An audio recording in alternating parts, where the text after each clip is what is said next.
would be a short-term stop, and 13 years later, still here. It is a beautiful place. Yeah, it is. It's the accessibility of green space and all sorts of things are quite nice. I'm a big politics junkie, so I just like the fact that it's the capital. Yeah, there's a bit going on here. Yeah, just a few things. Yeah. Especially right now. Yeah, well, exactly. Everyone seems to be sticking their feet in their mouths. Yeah, yes, that happens a lot. On all sides. Indeed.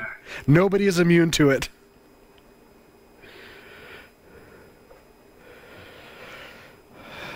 All right. Andrew, I imagine you've received our list of questions from your rep, Nelson Vitas? Yes, yeah. Fantastic, okay. That's great. So what we've done, I appreciate you sending in kind of the preliminary questions. We've just kind of set things up in such a way that it fits the format of the show.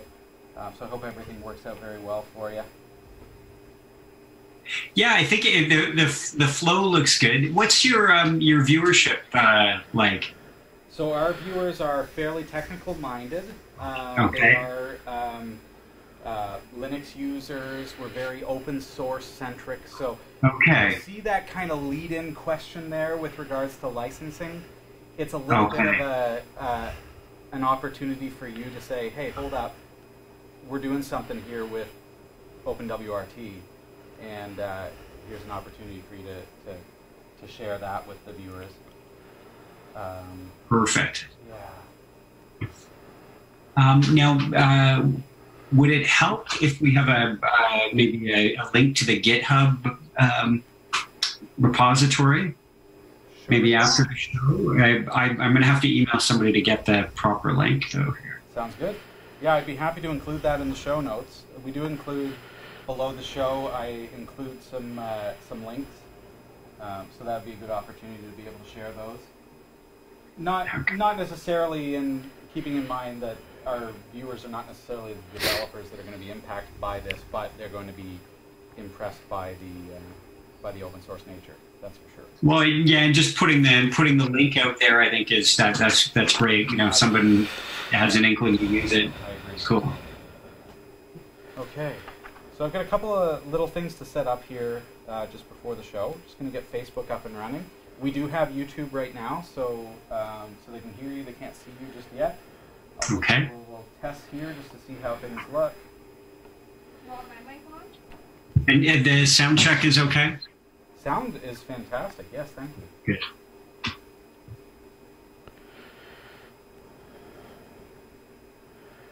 Is your mic on, Bill? Yes, it is.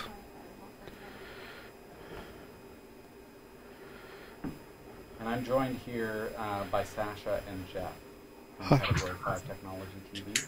Hi. Okay.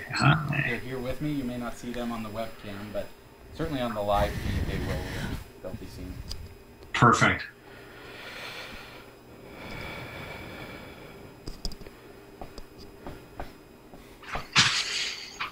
So, heads up, my allergies are something fierce right now. Oh, yeah? So, if I randomly just run out and mute my mic, it's because I'm about to go into sneezing fit. Yeah. Which historically lasts 2 minutes. Okay. Well, preemptively, bless you. Nice. Yeah. Oh, I cannot control my allergies. It's just been so bad, so that's my warning. All right, thanks, man. I think I'm the only one who's not mic'd up here, Andrew, so... How are you talking to him then? Oh, he can hear us. Andrew has superpowers. You and all your little techno-wizardy, gadgety stuff. Yeah, right? It's called a laptop. I thought you had the mic on the laptop disabled. Not for interviews. Oh, I always thought it just fed through the... The telos? Well, the sound panel. Ah, yes. No, that's for the live viewers, my friend. Yeah, all right. Andrew gets to deal with us like in the raw. You would think after, what, 4 years I would know this kind of stuff? You know how things work? You know what, Andrew? I'd really like this guy to take over my post. He really doesn't understand how anything works. I just haven't cared to understand. Thank you. You've got such a solid grasp on it. It's like, Yeah, but why would I want to need a cut your holiday. grass? I'd like a holiday too. Yeah. Remember how you were away last week? Imagine if that was me. Yes, fair enough. Yeah. Andrew's the CEO. He feels me. We're always working.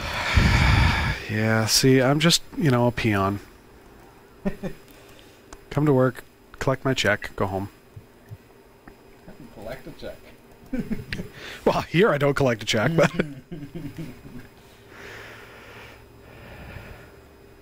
Whose mic is on? Mine. I'm on. Oh yeah, you guys are on? We're all on. Wow, I'm not. I haven't even got my headset on.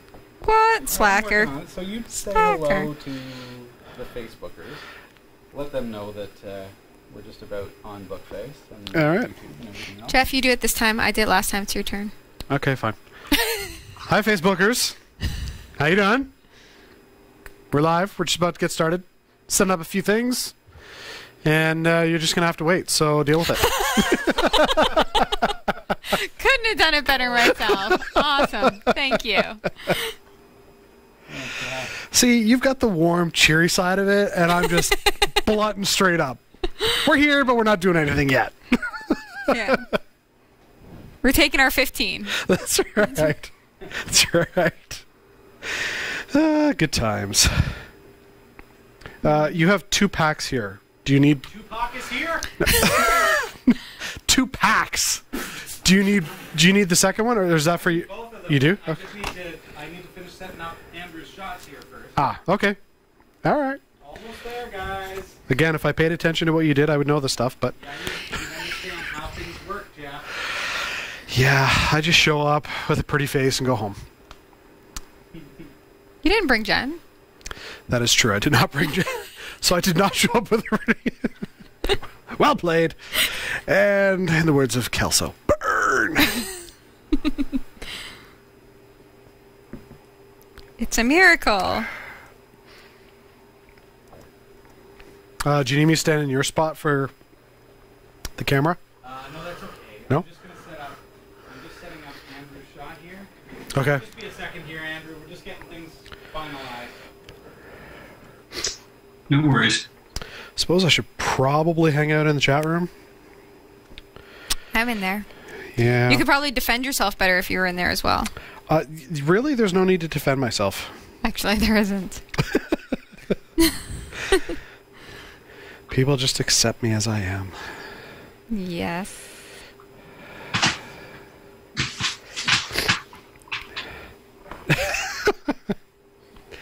No, man. That's funny. Yes, Soulboo, you are correct. There are no glasses. Before we turned the feed on, I was saying that since putting me on the double ear headset, it messes with my glasses and they all go all askew and whatnot. So I just don't wear the glasses for the show anymore. Clearly, Jeff does not do the news. No, I got punted off the news. You didn't get punted Yes, off the news. I got punted off the news. That is not true. You were gone for like 1 year or something. Yeah, because I was working on... It was when the show was on Tuesday nights. That's right, yeah. And now, Yeah, and I got the news, and then you're like, hey guys, I'm Ha- awesome. You should switch the show. to a whole different day. Whole different day just for me, and then I lost the news. Actually, what happened? Do you know what? I'm is available Wednesday. Sasha showed up. Ratings went up. That's just a fringe benefit. That is not true. I do not believe it. True. However, I thank you all individually. See? You get more flies with honey than vinegar, or whatever the saying is. Almost there. Andrew. Welcome to behind the scenes. That's how it goes. Now, did you turn off your webcam, or is that us? I just lost signal. There we go. Oh, there we There go. we go. All right. Almost Can I there. get a sound check from you, Andrew, please? Yes, no problem. Sounds great. Looks great. Check. Levels are good. Okay. And you guys should be able to hear me now as well. Let's find out. Hello. Well, welcome, Andrew. Thanks for being here. Thank you for having me. You can hear me okay? I can hear you very well. Oh, excellent. Okay. All right. So we've got a quick little intro before we get to the interview. For those that are watching the feed, is there any sort of echo between Andrew talking and getting picked up on the mics? Yeah, it's a good question. Test 1, 2. Everything sounds pretty good. Test, chat test, room. test. Let us know if anything sounds wrong. Yeah, everything seems like it's working fairly well tonight. Okay, excellent. Good. No issues with the chat. Everybody's happy. Solbu says we're go for launch. Yeah, so Solbu Well, says if it's time now. Solbu says. You can trust Solbu. That's right. Andrew, before we get started, do you have any questions for us? No, I think I think we're good, as long as the sound is recording appropriately. And yeah.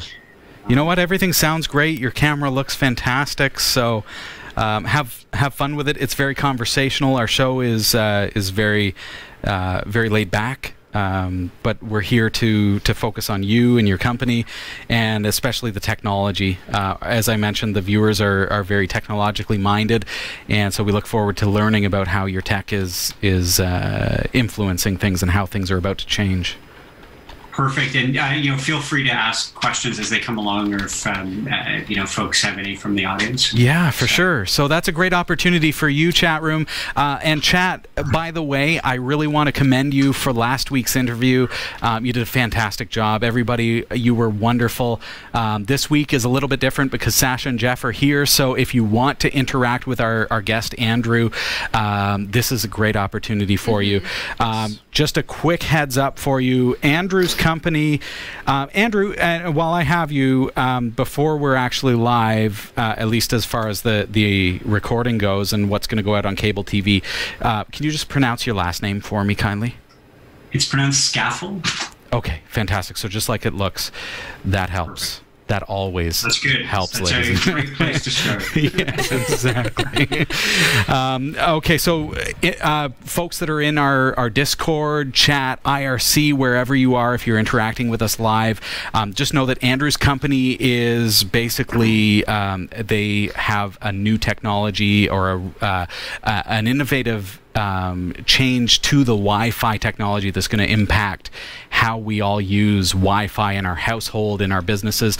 So this is a really good opportunity if you're interested in things like, we all use smartphones, we all use our tablets, our laptops on Wi-Fi because we just can't be bothered with running cables. I mean, even here tonight, I've got no cables other than the HDMI and the power going into my laptop and a little bit of audio coming out for Andrew.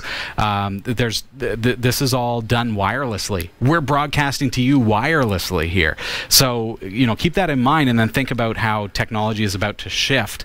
We've got Wi-Fi 6, Wi-Fi 7 revolutionizing things. We've got MIMO, and now we've got the technology that we're about to hear from tonight. So, exciting. Very good opportunity for you to be able to ask some questions from the very CEO who is going to be bringing it to us. So, quick sound check from Sasha. Check, check. Check 1, 2. And from Jeff. Check, check, check. And Andrew.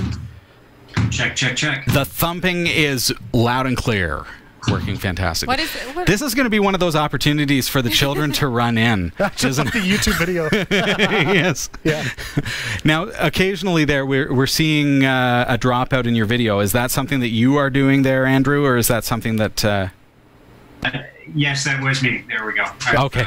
That was the censoring. That was censoring the behind the scenes. Exactly. That is smart. That's right. Are you at home tonight? Is that the idea? I am. Okay. I am in the home office. So just know that Category 5 Technology TV started out of my basement. I have 3 young children and a wife, and we were, in the basement. So you remember when they're running around and stuff, and I'm like, we're doing a show, and we're in the middle of an interview, and they're running around. There's like a whole parade of baby elephants upstairs. Yes, exactly. So you know what? It's perfectly okay, and our viewers will certainly understand. Don't you stress and don't you worry. All right, so everybody, have a great show. Yes. Enjoy yourselves. All right. Yep. And viewers especially, hey, have fun. Please interact with us in the chat. Sasha's watching. Jeff is doing his best to watch as well. And this is a great opportunity, as I say, for you to interact with Andrew and to be able to speak on these technologies, ask any questions that you may have. Jeff, did you notice that you've got a little spiel there just before we get started? I did notice that. Okay, so you're good to go? Yep. All right. Andrew, have a blast. Is that where we're starting? Or No, we're we're starting with Rob. We're starting with our live recordings, yeah. All right. As we slowly close the door behind us. I feel you, man. I feel you. All right. Our live recordings are trusted only to solid-state drives by Kingston Technology. Revive your computer with improved performance and reliability over traditional hard drives with Kingston SSDs. Category 5 TV streams live with Telestream Wirecast and Nimble Streamer. Tune in every week on Roku, Kodi, Plex, and other HLS video players. For local showtimes, visit category5.tv. Category5.tv is a member of the Tech Podcast Network. If it's tech, it's here. cat5.tv/TPN and the International Association of Internet Broadcasters, cat5.tv/IAIB. I'm so happy to have you here, everybody. I'm Robbie Ferguson. I'm Sasha Rickman. And I'm Jeff Weston. Where's Henry? He's not here. He's actually off planet still. Oh, Yeah, I know. still, eh? I know. He's still off planet. It's a long journey, Yep. folks. But thanks to technology, we have an intergalactic connection Oh, where we can fantastic. say hi with Henry. Oh, great. Well, here he is. We've got a little clip there to play from Henry. Fantastic. Thank you, Henry. Now, before we jump into it, I want to remind you to make sure you subscribe to us on YouTube and also click that little bell. That's going to make sure that you get those notifications anytime we post a new and exciting video or when we're live. So tonight we've got a fantastic interview planned for you. Now, Andrew Scaffel is here from, well, he's actually the CEO, the president of Edgewater Wireless. Now, they're revolutionizing how Wi-Fi technology works in the home, in the workplace, and we're going to learn all about that tonight. Andrew, it is a pleasure to have you with us. Thank you for having me.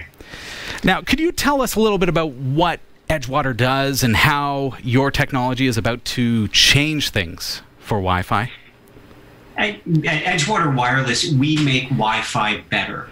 We're the industry leader in what's called Wi-Fi spectrum slicing technology for the residential and commercial markets. And it's a real disruptive approach for Wi-Fi designed to deal with capacity and the demanding applications that are emerging.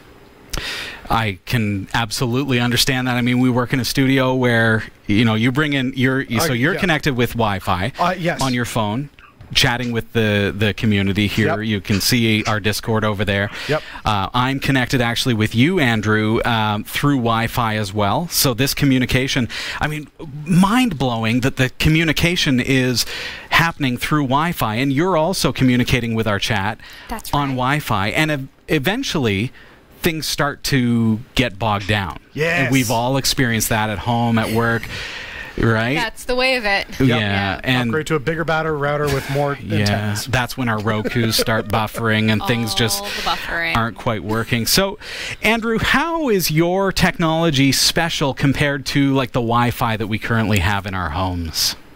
You know, what you've just described is really the traditional approach to Wi-Fi. Yeah. The technology's been around since 1999, and since 1999, Wi-Fi has followed the same radio architecture. It's been based on a single channel radio, one channel connecting to your device. And it's a lot like creating a single lane road. Yeah. Where you have one car on the road, works really well, but you start putting a lot of traffic on it, it gets really congested. Jeff travels to Toronto and he knows exactly what you're talking Oh my about. goodness, congestion! Yeah. I hate it. That's exactly it. That's exactly it. So, you know, what we've done at Edgewater Wireless is taken a completely revolutionary approach to Wi-Fi. Okay. We've said, you know, how do you deal with traffic? How do you deal with congestion? Yeah. And we've built and patented the industry's first and only multi-lane highway for Wi-Fi. We offer multiple concurrent channels within a given coverage area. Wow. So it's really designed for all of the issues that you described at the beginning of the show. So, Andrew, I have to stop you there. I mean, we've all heard of MIMO, so multi-input, multi-output. This is where we've got our modern routers have multiple antennas. So if I want to spend a little extra, I can get something that has 4 antennas, say, and I've got 4 inputs, 4 outputs. So I am basically, from my very simple Wi-Fi understanding, I've got multiple channels or multiple radios that are giving me connection. So this is where things are going from what I understand. We've got Wi-Fi 6. We've got now Wi-Fi 6 is finally here, and Wi-Fi 7 is already basically saying that, hey, we're better and let's move toward this technology. Using MIMO, multi-input, multi-output, in order to provide multiple lanes. How does your technology approach that? How is it different? So MIMOs are some really cool engineering. Yeah. What MIMO does is take that single channel and spreads the broadcast out over multiple antennas. So the multiple output, multiple input. Yeah, okay. Now, in spreading it out over multiple antennas, if you're talking to a device that has multiple antennas, like your big laptop on your desk there, and you have 4 antennas on your router, 4 antennas on your laptop, you get some great burst speed. Yeah. But there's some significant trade-offs with MIMO. Each time you add an antenna, you need to cut the power output in half. So more antennas means your coverage area shrinks smaller and smaller. Okay. And it becomes more susceptible to interference. And that's why a lot of what we're seeing in Wi-Fi today is based on that, on those issues, right? Yeah, the yeah. more devices you have, the more interference there is. And it does really, it really seems like they're throwing more radios at the problem. Like, let's just add more antennas. Let's add more inputs and outputs. That's right. And so you see things like MIMO adding more antennas, or you see the QAM rate, which is the number of dots of information that gets passed each time. You see those things climb higher and higher. Now, looking back at 1999, when Wi-Fi was first envisioned, it was envisioned for use in your basement, right? From your laptop to a router, you're maybe downloading an email or AOL or whatever you're using in 1999. Now, fast forward to today, and your average house has 10, 20 devices, and the cable industry is planning for 40 to 60 devices in your home. It's a completely different dynamic. So a lot of these things increase the burst speed, but they decrease the airtime utilization, or the amount of spectrum that's available for all of those other devices. So, what we've done at Edgewater is we said, well, that's great, and it works really well for those, burst applications, but really, how do you increase capacity? Well, you actually need more radios in a given coverage area. Yeah. Now, the problem with doing that using a traditional radio is you create interference. You notice that in your house when you stick 2 access points close together, and the performance declines. That's adjacent and co-channel interference. So what we've done is, through our patent portfolio and some really cool technology, is we've eliminated or mitigated the impacts of adjacent and co-channel interference to deliver more performance in the real world.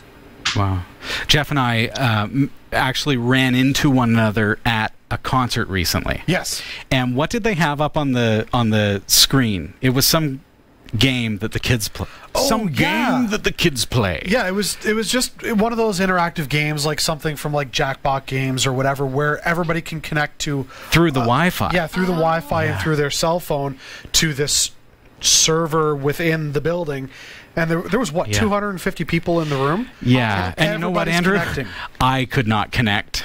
Oh, you couldn't? And my poor kids. Andrew, I'll tell you what, my kids, I have my 3 kids there at the concert with me, and they all wanted to participate in this game. So the band was up, and they had it up on the screen, and everybody connect and play. And we couldn't get connected. My wife and I could not get on because everyone else was already using the bandwidth. Right. Right? So my poor kids were like, please, Dad, you gotta buy a data plan.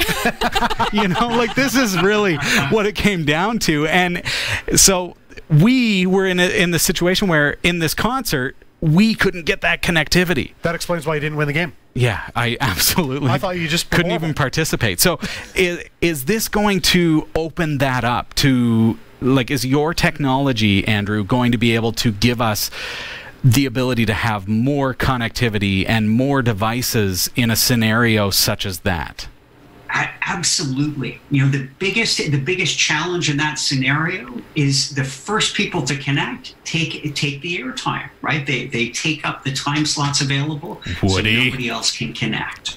And this is exactly where we play. You know, our real genesis of our idea was around stadiums and venues. Right? Yeah. We have all of these people in close proximity.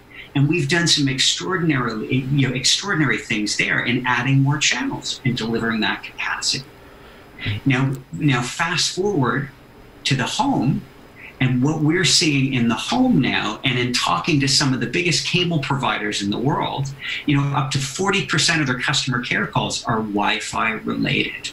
So it's an extraordinary problem in the home as well. Sure, yeah. So what has you personally, I mean, as the president, the CEO of the very company that's bringing us this patented technology, what has you so excited about your technology? You know, for me, it's the extraordinary opportunity that's in front of us. You know, we've done something that is revolutionary, it's different. And we've transitioned from that phase of, well, these guys are just crazy, you know, because they've got something different. We're still in that phase, just so you're aware. That's right. And so, you know, that transition from the crazy, innovative idea that may or may not have a market to all of a sudden the market has shifted to density. And the realization that, you know, all the speed in the world isn't going to help you if you're stuck in traffic. So that requires an extraordinary shift in the way Wi-Fi has been delivered. And that's what gets me really excited, is this enormous opportunity for, you know, the millions of residential customers in the world. Yeah. Billions. Wow, you're coming up with such a thought that, like, just the very thought that has never occurred to me, which is we're all about, give me more speed. Right. I want that 30 gigabit Wi-Fi. That's what I'm hoping for with Wi-Fi 7. But first come, first serve, folks. So, hey, if you're the 250th person sitting at the concert, I'm sorry. You're not. Yeah, you're out of luck. Sorry, folks. We're going to speak more with Andrew about this technology. When we return, we're going to be talking about licensing. We're going to be talking about adoption and how Andrew and his company are actually bringing this technology, bringing multi-channel, single radio Wi-Fi to the masses. Stick around. All right. How you feeling, my man? Good. Excellent. Is that all right so far? Yeah, very excellent. Yes. Good. Exciting stuff. Thank you, sir. What were you pointing out here? Well, just I was wondering, is there a speed limit to it? Okay, so bring up that question. Okay. Sasha, have you got any questions in the chat room? Do you need a napkin? I think Sasha's like drooling coffee all over herself. I spilled my coffee all over my shirt, so now I'm trying to find a way to, like, hide it with my laptop. Do you want a napkin or something? No, I think I... You do. Don't you? Well, I don't think that it's going to help at this point. You don't think so? It's already absorbed in? Yeah. I'm just going to slouch and hide behind my laptop. What even happened? Can you explain this to our viewers? If it's any consolation, Sasha, I can't see you. So there you go. Well, that makes me feel great, actually. In this moment, you probably don't want to. Well, get your face in there and say hi to our guest, Andrew. He's looking at you through this dot right there. Yeah. Hello. Here, I got a napkin for her. What happened was, you never know what's going to happen here. Daintily, like a lady sipping my coffee, I decided to try and just throw it in my mouth. Yeah, just like pour it from up here. Yeah, I don't know. Okay. It's everywhere. Yeah. Oh, it's apparently it's coffee. Kel Surprise, it's on my laptop. Oh yes. Oh, good job. Good job. This is why we can't take her anywhere, folks. You know me and breaking things. Anyway, I will stand like this. We'll be good. All right. Commercial's just about to come off, and if we're ready to go. I also have a question from Bo. Oh, fantastic. All right, so we've got some questions. Yeah, we've got some questions coming in from the chat room first. Now, Andrew, we are coming off of the spot from Cable Labs. And so I am going to ask you about that spot and your relationship with Cable Labs. Okay. Perfect.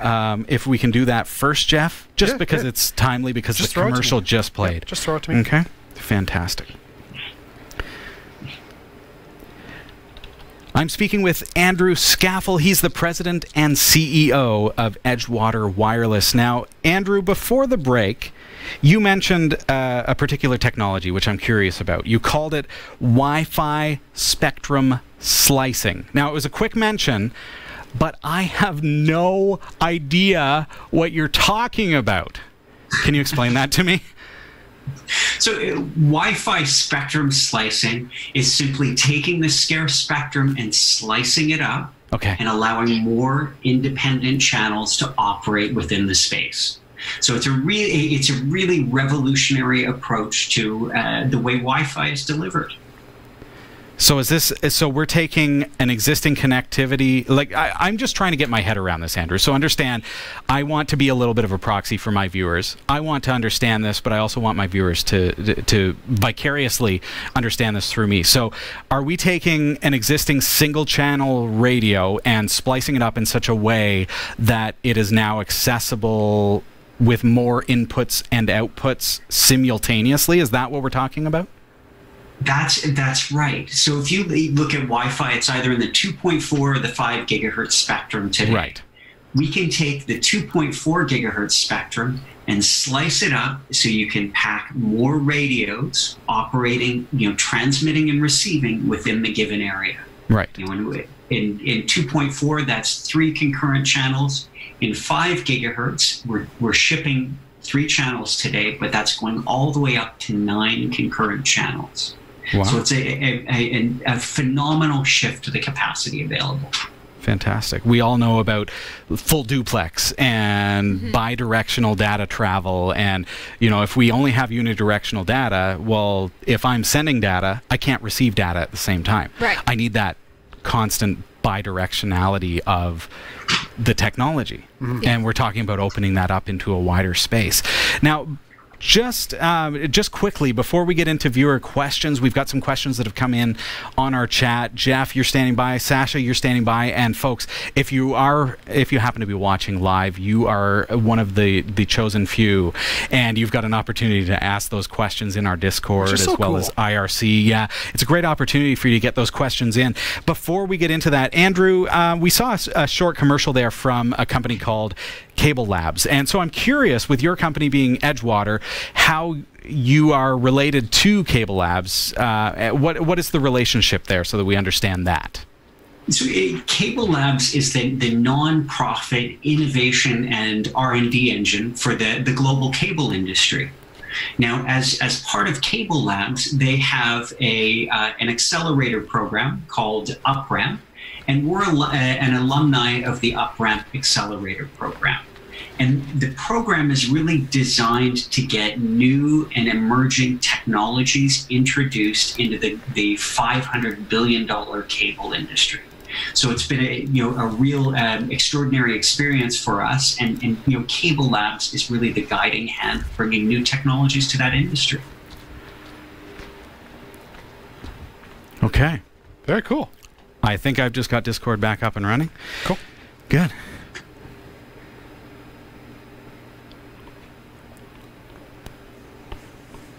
Oh, bear with me here. It's just technical difficulties. It's okay because we post-process, Andrew, so everything's going to be okay. His button's not working. I did not spill coffee on the buttons. You did. You probably did. I did not. The buttons of your shirt.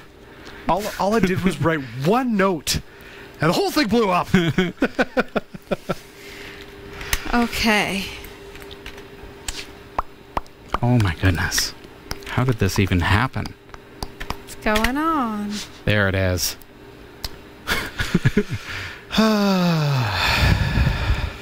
Okay. My goodness, it's getting warm in here. That's what happens when you don't have AC. Oh, gotta get that fixed. Winter is coming. Yes. So the landlord Winter's tells here. us. Yes. All right. So some questions have come in the chat. Jess, Yes. you've got some for us? Yeah, well, before I get to the chat room, I got my own question. Oh, okay. Yeah, All okay. right, yeah. So before the break, you mentioned that everybody's looking for more speed, and with this kind of splitting, is there a limitation to the speed? Like I know you just mentioned, at 2.4 you get this many connections, or at the 5 gigahertz you get this. Are we going to see a reduction in speed because there's more? Right. Is it proportional? Yeah. That's a Or good is question. the speed still going to be there even though you've added more connectivity?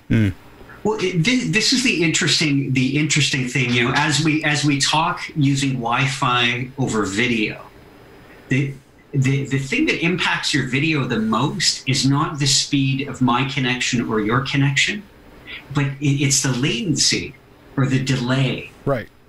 And so by adding channels, we're actually like decreasing latency in offering a lower latency connection because there's fewer users on that channel.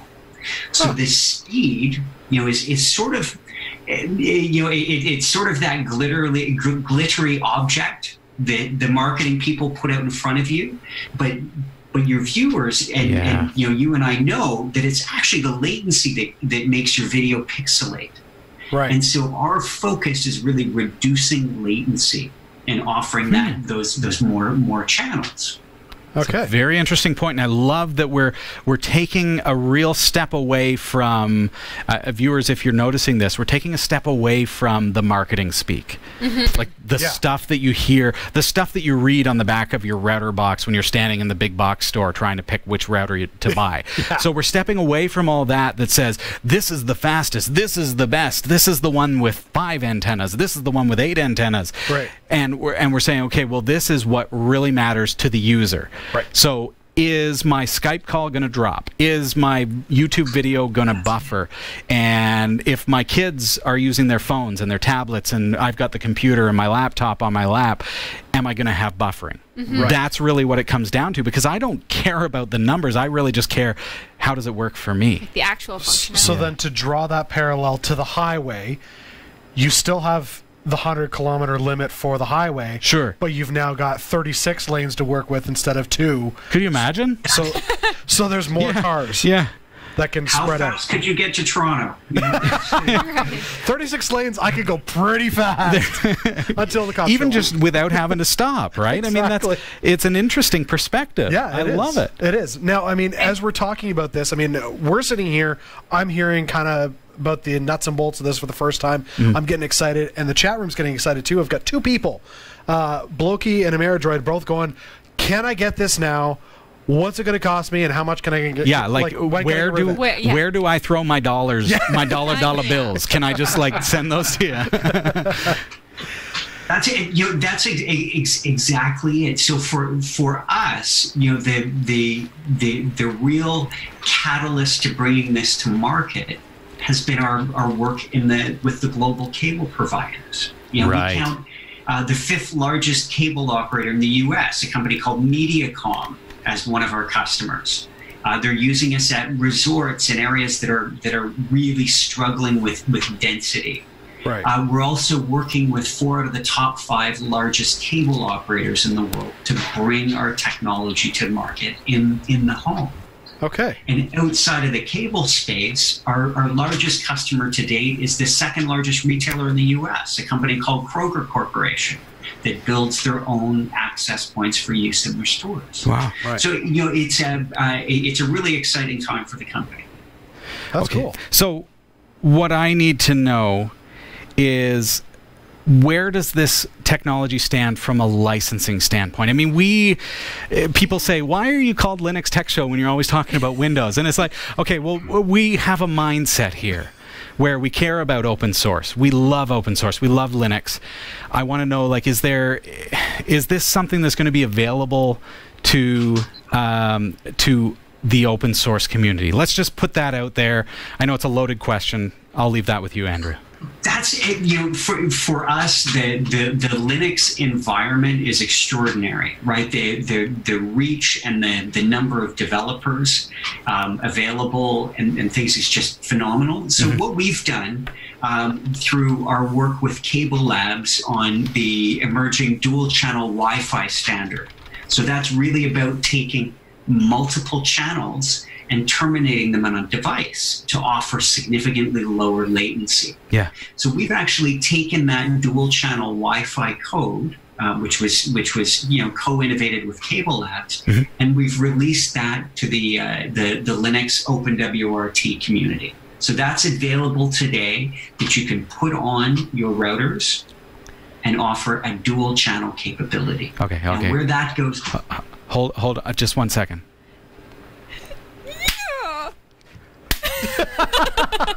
Celebration! And wait.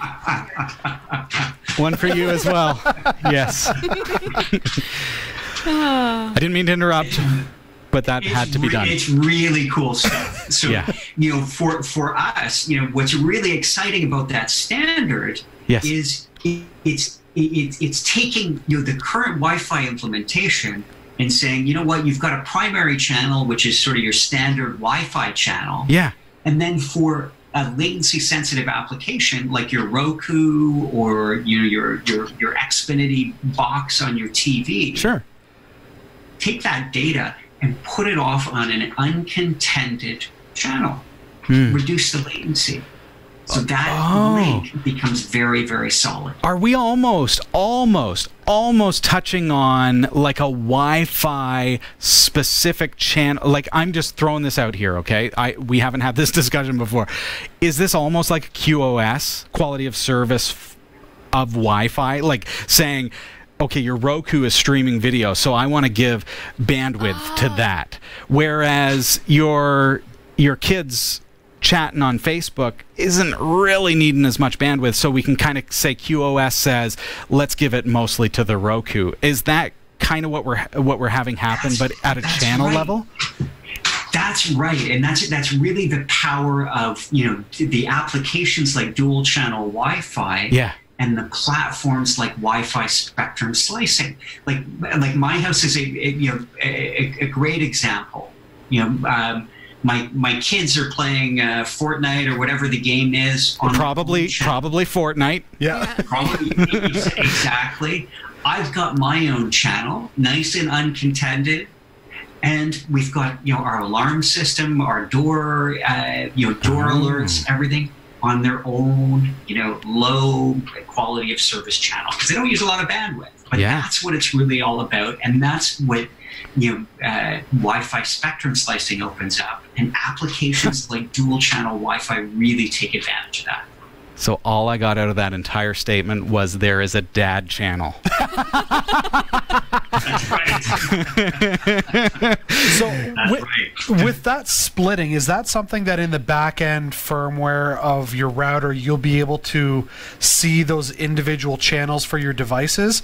We're used to that, yeah. Right now, but are we going to see it on a more intricate level? Like, is that something we'll visually be able to see in the software, or is it happening kind of in the back end without us seeing it? Yeah, I'm seeing Blokey as well asking in our Discord there. You see that over there, asking if channels are selectable. Is this still going to be the case? That's right. So one of the things that we've done in our line of access points, our Era products, which is also leverages Linux, is we've left it very open. So the channels are all software configurable. And today's version, you can go in, you can select your channels. We're layering on AI applications, which will help you choose channels that are uncontended or don't have interference, right, to deliver the maximum quality of service to the demanding application. Right. And in addition to these multiple channels, the other thing that we've included with our Wi-Fi spectrum slicing approach is real-time spectral surveillance, right? Look at the spectrum, see where the interference is, deal with that interference real-time without interrupting your transmit and receive. Wow. I'm getting chills. This is like answering so many problems I've got at home. Andrew, we love you. I mean, I just have to, just plain and simple, because I'm already dealing with, like, I sit down with DDWRT and with my MikroTik, and I watch those channels, and I'm looking for, okay, well, what are my neighbors using? I want to find the channels that are not currently bombarded with data transfer, so that I'm not working on a channel that is already saturated. I want to have my home Wi-Fi on a network that on a channel that is basically wide open. Yeah. That's it. So you're saying that your technology is going to kind of monitor that and figure it out through some kind of brilliant technique at figuring out which channels, plural. Hold on to that for a second. So channels we're able to tap into for our Wi-Fi. That's right. That's right. This is You're so exciting. calm. End of show. Yeah, he's just like, He's like, boom, mic drop, done. That's it. Wow. Okay, I love this. I had no idea where this interview was going, folks, but now I'm like, okay, so the question now becomes, Andrew, like, I've got my routers. I've already invested in my hardware. Where does it go from here? How do I get this? Is this something that I have to buy new hardware for? Do I need to recreate my business infrastructure, my home infrastructure? Please give me some information on that. With Wi-Fi spectrum slicing, that's actually chip-based, so you do need new hardware for that. Yeah. For applications like dual-channel Wi-Fi and the emerging dual-channel Wi-Fi standard, there are some devices which can support dual-channel in 2.4 and 5 gig. So they can spread, they have to separate them. Okay. But it's still, it really shows the direction that Wi-Fi is going, for sure. So is there hardware that we should be specifically looking at to be able to implement your technique? Or is there somewhere we can go to find out more information, where we can shop for devices that are going to be supporting this particular method? Absolutely. There's a couple places you should go and check out. Okay. Check out edgewaterwireless.com. All right, that's you. Under the dual channel Wi-Fi application. Yeah. And Wi-Fi spectrum slicing to learn more about that. Okay. And a great resource is the Cable Labs website under dual channel Wi-Fi. So there's some great information there on the benefits and the techniques for doing that. Okay.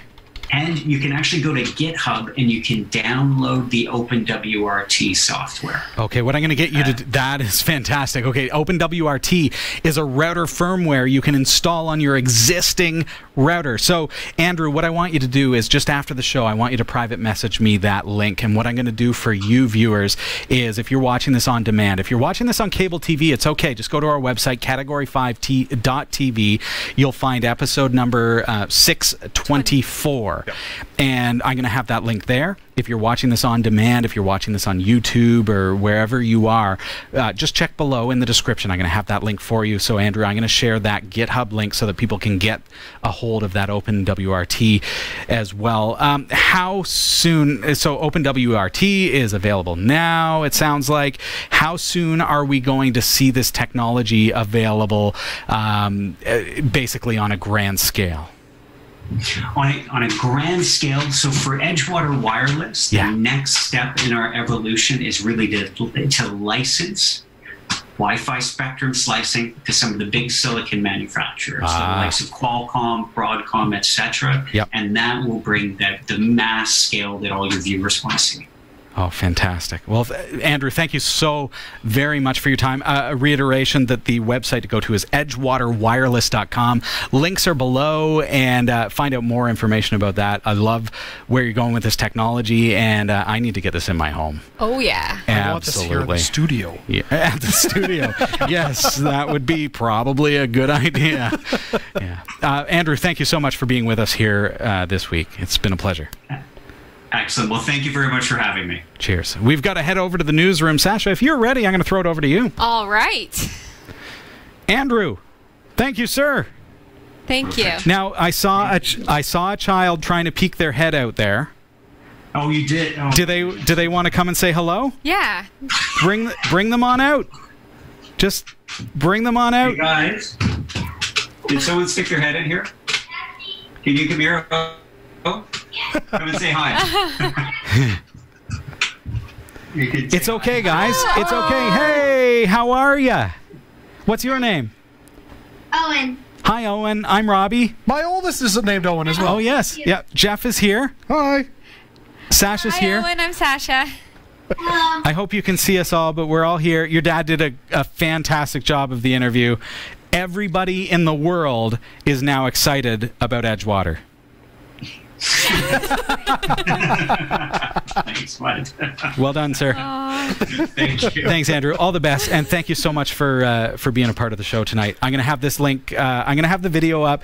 By the time it gets through editing and through our executive editor, it'll probably be this weekend. I'm going to make sure that you have a copy of the video. We're going to post it on YouTube and everything else. So watch for it, retweet it, post it, whatever you want to do. Excellent. Well, that's great. We'll be sure to retweet it and push it out there as well. All right, cheers. If you could, because I've been working through your rep at Hootis Communications, just send us your contact information. Twitter, we'll actually we'll tag you on the tweet. We'll tag you when we post it on Facebook. Anything we can do to promote you, I want to do it. So so hook us up. Awesome. All right, dude. Awesome. Well, I appreciate it. This is a great spot, and I enjoyed the show. I've been going through your episodes. Oh, cheers. Awesome. Cheers, man. Well, it's been a pleasure having you here, and all the best with your technology and everything else. Excellent. Well, Thanks, man. have a great evening. Thanks very much for having me. Cheers. Thanks, Andrew. Take it easy. Bye. All right. I'm going to go get the keyboard, get you all set up. Shua. Hope you all had a blast with that. I am so freaking excited. That Oh my is goodness. Yeah. Nelson's like, hey, I have a guy who does Wi-Fi. Do you want to talk to him? I'm like, Wi-Fi? Heck yeah. And that was beyond. That was awesome. Yeah. Nelson, well done, sir. I know you're watching, my friend, and I hope I hope that appeased the Hootis. That was like, I got excited about things like LiDAR. I'm really excited about this. Now imagine if you added this to your LiDAR. I'm so excited I dumped a cup of coffee on myself. I know, you're like, you're just so. Lost her composure. Wow. See, like, and I was gonna ask, so, is there gonna be an interface where, say, like, because our computer at home is a multi-use computer, so Yeah. during the day it's homeschooling, at night there's Sure. gaming, etc. Yeah. So I was going to say, is that, like, can software interact with the router to say, I'm loading up Fortnite, I need more bandwidth? But then he's like, oh yeah, it's going to figure it out himself. I'm like, oh, this is amazing. Yeah, I love it. So good. So good. Okay, so I need to get the keyboard for you. Yeah, I suppose you'll get right back on track. Yeah, like That was Sasha, I'm sorry to say it, glorious. but your news is good. That's a tough act to follow. I know. I know we look forward to the news, but it's like, that was just like, Sasha's Andrew show. Sasha's why everybody's here. Yeah. You know it's true. Oh. Yeah. You know what? Folks have been saying, you know what? I love Sasha's newsroom. They say that? Yeah. What folks? Like Dave? Oh, like me and Dave Jeff, Henry, every and once in a Sasha while. said it. Yeah, Yeah. Sasha said it. latency on your I do it fridge? because I love all of you. I don't. It's The comment that I'm receiving is, and we had this discussion last week, how isn't it cool that our newsroom can be grounded in reality? yes. That our newsroom here on Category 5 TV can be, we can say, okay, yeah, I know that's the news, but that's stupid. Doesn't seem real. Because it's true. Sometimes the news happens. We have to read the news. Like here are the top 4 headlines of the week. Right. But that one is That's bananas. bull. Exactly. Yeah. And we're going to tell you why we think it's bull. And so the fact that we can do that because we are not governed by any bodies Exactly. other than these bodies, then it gives us an opportunity to tell it like it really is. Right. I appreciate that, and our viewers are appreciating that. Sasha, if you said while if you you're appreciate watching, that. I will be mispronouncing everything. everything today. Not Yeah. everything. Have you guys seen the news before? Do you remember the time when you used to put in difficult to enunciate words? I did that on purpose, and I still do. I love it. Yeah. Every once in a while, Robbie still puts in like the tricky R words that I have the most trouble with. Sasha Rickman. I know. Why would I do I'm that? Sasha. I know.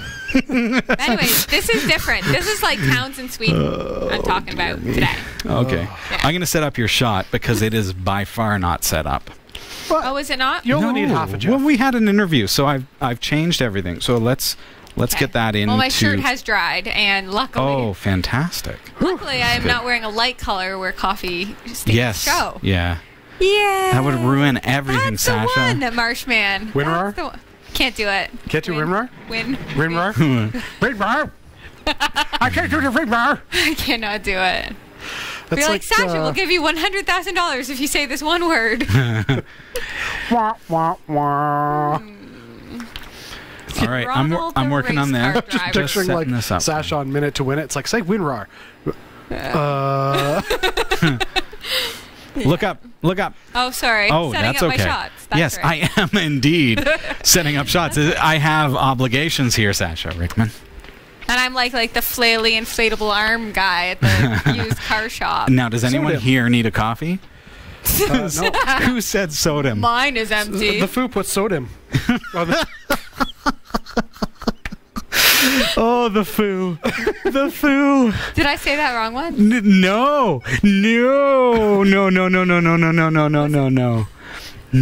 Sasha, no. I'm looking for a sodium I'm missing that one too. I think I must have. right here. Here it is. I missed I'll that. explain later. I can read it and know how. Did you cover sodium Okay. in the news and couldn't say sodium? Did she cover? What's this, Jeff? That's a little chip. A sodium. Yeah. Okay. What happened in Gomorrah? They got burnt up Yeah. Why? because Oh. fire and brimstone. No, So Sodom? Is that So Sodom. Sodom? Okay. Did I do that? No, I did it apparently. It's Sodom, but that's sodium. That's a sodium. Sodium. Oh my goodness. Oh dear. Goodness. The good times we're gonna have at the Christmas party, folks. Christmas is not yet Solbu, Halloween. that was the best. Okay, so Solbu says one of the best ones was when you were having a hard time starting, and then Rob didn't do the keyboard, and you said, "I'm Sasha Rickman, and you're not doing anything." That was so good. Did anyone save that clip? Oh, that was funny. Don't make me laugh before the news. You're gonna make her spill her coffee Fair. It on was her you shirt. who Luke's did it. dump. Oh my goodness, all the good ones. Oh, I did. Oh. I man. guarantee you Andrew's rep is still watching and seeing where the show goes. Now, I just want to reiterate, we do post-process. Right. So editing occurs after the show. That was my favorite. After I took a little bit of time off and then you switched the day and I returned. Yes. When you were like, oh, by the way, we post-process now. And you didn't know. And I didn't. And so you were like, why are they talking so are they freely? being so Why are they casual? off script? Yeah. Those were great times. Okay, so I'm I think... looking forward to an outtake. Oh, show. and you're taller. How oh, did here, you I'll get slouch. taller? I slouched before. You slouched when we were doing the shot setup? Because I'm going to slouch Serious? while I read the news. Are you? I'm slouching. Is that now. where you're slouching to? Yeah. Okay. You can't just suddenly be like, Like I grow that much. yeah, I just, okay. I slouch when I read the news. It's like, It's like, okay, set up my shot. Set up my shot. Okay, time for the show. Oh my goodness, you almost hit my height. Almost. Almost. It was Yeah. good. I ought to stand like this. You're for like the whole half show. a brick too short. Here, hold on. There we go. There we go. That's how it's done. All right. Sasha's got news to do. I know. Places to be. Husbands to Sasha see. Rickman, and you're still not doing anything. I'm sorry. Okay. Is this where we're starting? Well, if I push record, then it's probably a good starting point. Okay. Yeah. Here are the stories we're covering this week in the Category5.tv newsroom. The co-founder and chief executive of Twitter had his own account on the service briefly taken over by hackers. Microsoft has announced that it's bringing its exFAT file system support to the Linux kernel and the licensing the contributed code under GPL version 2. The rash of ransomware infiltration continues with 13 new victims, most of them schools. And a watchdog has penalized a local authority for trialing facial recognition on high school students in Sweden to keep track of their attendance. These stories are coming right up. Don't go anywhere. Brill. There we go. What? It's not often you read the intros and then, kind of the headlines, and one of them makes you go, ooh. Ooh. Yeah. It was like, ooh. We'll discuss it. Yeah, let's talk about that. Okay. So well done on the headlines. Got all the buttons good. Thanks. Yeah. Thanks. Excellent job on the headlines. That was awesome and stuff. Thanks. I just need to drink I always forget to dye my hair until I come on the show, and then I'm like, so great. Dye your hair? Yeah, see all the I forgot to dye my hair. Can you imagine if I did? See how not 20 I am? Okay. What is this guy getting? He's got, the lines. Okay. Something is great. That is a sensor for the camera, is it not? No, sensor? that's a Wise Sense motion sensor. Wise Sense. Oh, what I have that one of those in my home. Nice. Well, I'm looking at the photo, and I'm like, you took a screenshot of the Sodom, and that's what we're looking at. And then I realized the little red arrow on the red bricks. No. Good thing I'm not colorblind. This is a Wise Sense motion sensor. So what it does is, if there's motion in the studio, it will trigger our Wise Pan, our Wise cams, and start recording and sending me push alerts and things like that. So Pretty My phone stinking gives cool. me push-up alerts, but I just don't Push-up Push-up alerts. alerts? Oh, I had my phone doing that for a little bit. and then just I- ignore them. I'm like, my cancel, watch, dismiss. my watch doesn't send alerts. I'm so old school. I like the analog. You used to have a Steampunk? the steampunk one. Yeah. You- By the way, did you go to the I've Steampunk upgraded. Festival a couple weeks ago? No?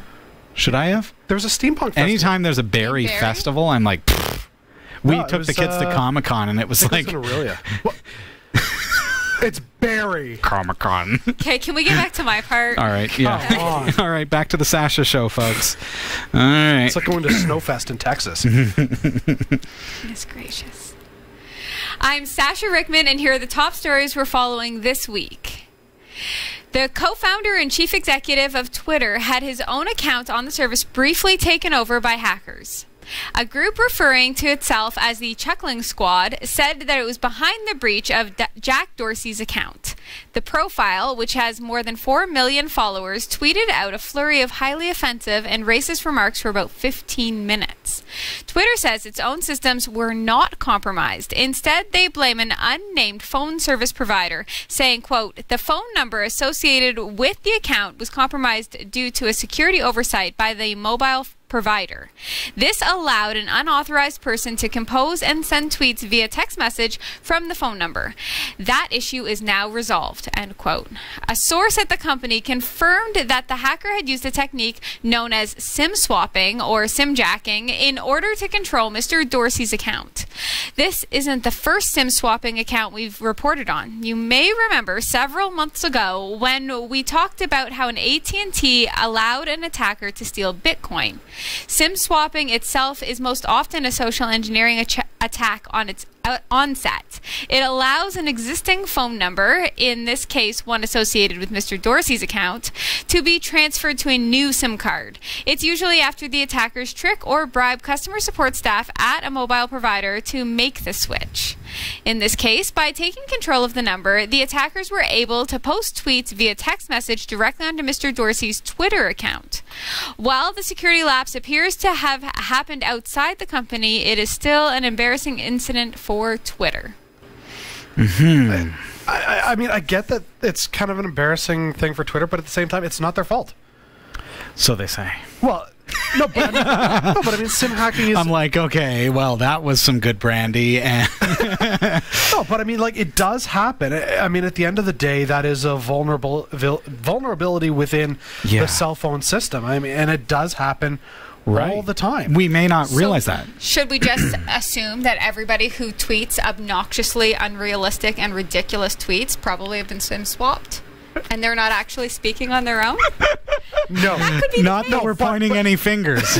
Not that we're pointing any fingers. no, Well, but I mean, officially you're- but I mean, like, as a company like Twitter, Yeah. how do you protect against something like? The only way you, I mean, You'd I have to don't turn know. off SMS messaging. Well, but not only that is maybe something built into the account where it's like, oh, we're detecting suddenly a change in your IP address. Like, I don't know if It's not there's a really way to- possible, though, is it, Jeff? With But if you're SIM switching to a swapping? different phone, you'd have a different IP. Yeah, but you'd have a different IP if you traveled from this end of Barrie to the other end of Barrie. But, So- but if You're on a you're different using a cell tower. phone that's You not just- connected to Wi-Fi, you still have your IP. But this is SMS. Yeah, okay, So fair enough. But let's rule out IP addressing. So not really the issue because it's not internet based, so it's not that was a very gentle internet put down. Well done. protocol, right? So you just have to just never let your phone out of your sight. It doesn't matter. It wasn't out of his sight. So here's the thing: is somebody Uh-huh. knew Mr. Dorsey's phone number. Right. So was this an inside job? If I wanted to hack his account, I don't know his personal cell phone number. Do you? It's probably Who not that does? hard. This is but this is the co-founder of Twitter, Right. right? So think And about how that many for a people would second. have his contact? How many times have we had data breaches of contact Yeah. information, all the contact lists out Is there? that it? Is it a Maybe. data breach? Is it Maybe. like his LinkedIn account was compromised? Who knows? But it wouldn't surprise me. I mean, I'm sure my cell phone number's out there, and it's like, nobody needs my cell phone number. If anyone would like to tweet as Jeff Weston, just check the data banks on the black web. Go to the and, dark you'll be able- web. Yeah, exactly.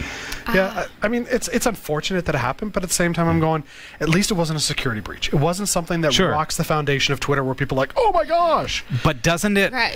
Doesn't it bring us back to SIM swapping is a very serious issue. Yeah. And we talked about. You remember the conversation? You AT&T. mentioned it. Yes. Yeah, AT&T, where somebody walked in. So a hacker, or we used to call them frackers. So do you remember back in the day when we were frackers, where we would send a a piece of mail, a piece of postage to somebody, but we would put their address in the from address and then not include postage. Yep. So then, of course, the post office would then send it back to who it was from because there was Yes. insufficient postage. Right. But the from was actually the person we're sending it to. And then you That got free is mail. what we called fracking. And that happened with payphones where we Right. had devices that you could make a certain tone and make your phone calls for free at a payphone. Like that was fracking. So now is this the modern equivalent of fracking where we can walk into AT&T and say, my name's Sasha Rickman and my phone number is such and such. Right. And I lost my phone, so I need you to Give me a new SIM.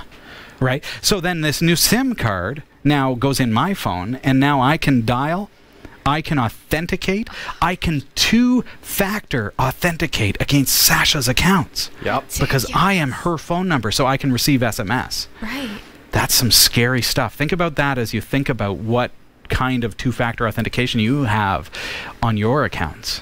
And then think somebody could do that. And it's only if the cell provider falls for that social engineering attack. But the fact is, we talked about AT&T, how they're not adequately training their workers to be prepared for social engineering. So is there a benefit to having profile photos for customer service reps? For stuff like that. It's like, hey, you've got a cell phone. Perhaps. By the way, we want to put a picture on file so nobody else can come in and Do say, they do I'm that at so the and so. bank? Sure. Like, No, but you know what? But, I like, feel how do you get it away needs from to be that? like bank security. Maybe you should have to have your But a own bank, personal PIN. no, because I used to walk into the bank and withdraw money as my brother. I'm sorry, Brad. I know. I worked at a bank, and oh my goodness, It's what did all that I just needed to- say? Are you guys twins? No, you that's just the know thing. the personal as information. long as you know enough to I be able to worked- answer those security questions, you can do it. Right, but okay. That's so the thing. Since then, since that point, now you bring in your card, you put it into the reader, and you pop in the PIN. Yeah, That's a little bit better. but it can all be compromised. So do we need, do we almost need, and this is a rhetorical, but do we need two-factor authentication on our two-factor authentication? Do we need to have thumbprints in order to authenticate against our two-factor authentication? Right. Do we need to have that added feature of, okay, well, your phone, okay, you lost your SIM? No problem. Your phone was set up with fingerprint identification. Can we have your fingerprint, please? Ooh. Right? Like, can that be? But you can. It's very rhetorical because the detect freely fingerprints. give their fingerprints. But I would if I lost my SIM. Right. And if a hacker came in and said, I'm Robbie Ferguson and I need a new SIM for my phone. Yeah. Well, if they don't have my fingerprint, wouldn't I like that peace of mind to know that they cannot regenerate a new SIM card? I just wonder if what we're dealing with at that point is people's heightened level of suspicion, where they're like, "Oh, I'm not giving my fingerprints to AT&T. Who knows what they're going to do with it?" But right? also, but I understand that would work as a security measure. But there's also that flip side of that, Sasha. And I know you want to move on. That's my way of saying I want to move on. There's that flip side of it that says, well, if I am providing my identification, well, they can't authenticate as me. Right. I don't want them to be able to authenticate as me, and if they do, I don't want them to be able to compromise my accounts. Mm-hmm. Is the information you're providing to AT&T being stored properly and in a secure way? You just don't know. Yeah, exactly. So many questions. You know, not enough answers. I mean, even in this scenario, it still comes down to human error. We are not Somebody going to... Okay, that's what I kind of felt like I wanted to touch on. Thank you, Jeff. We're not going to solve this in just... Is that it? We can't fix... If we fix human error right here on the show, we could I want do a paycheck.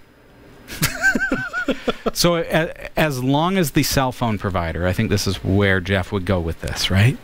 As long as the cell phone provider gives their staff the capability, the authority to be able to SIM swap, we have a security breach possibility. Always. Okay. So when we think about that, so as long as I'm that not saying is switch to robot customer service reps. No, but if those staff members that are working in a mall kiosk have the capability to SIM swap Sasha's phone to me for minimum wage, there's a problem with that. Maybe it's not an education thing, but maybe it's what level of security should certain levels of staff have? Maybe is that the issue? And what level of accountability? Because I mean, well, there is none. When you're a minimum wage, I mean, oh, sorry, like, oh, well. You know. Fire me, I'll move on to the next kiosk, right? Exactly. Okay. So, speaking of moving on. Sorry, Sasha. Sorry about that. Microsoft has announced that it's bringing its exFAT file system support to the Linux kernel and licensing the contributed code under GPL version 2. Microsoft's exFAT file system is prevalent throughout a lot of modern technology, regardless of whether you or your device use the Windows operating system. This simple but proprietary and patented file system was created by Microsoft for use primarily in flash memory products back in 2006. Since then, the format has seen colossal adoption throughout the electronics industry, with USB drivers, SD cards, digital cameras, and MP3 players among the many, many devices that make use of it. However, to use the file system means paying Microsoft a fee. Until now. It's long been possible to read, write, manage, edit, resize, and format exFAT partitions and file systems on Linux distros thanks to source efforts like the Fuse-based exFAT. But patent issues have prevented these workaround solutions from shipping as part of the regular Linux kernel, out of the box, ready to go. But now Microsoft is lifting the restrictions and releasing the code that will allow exFAT to be included in the kernel with no fees and nobody getting sued.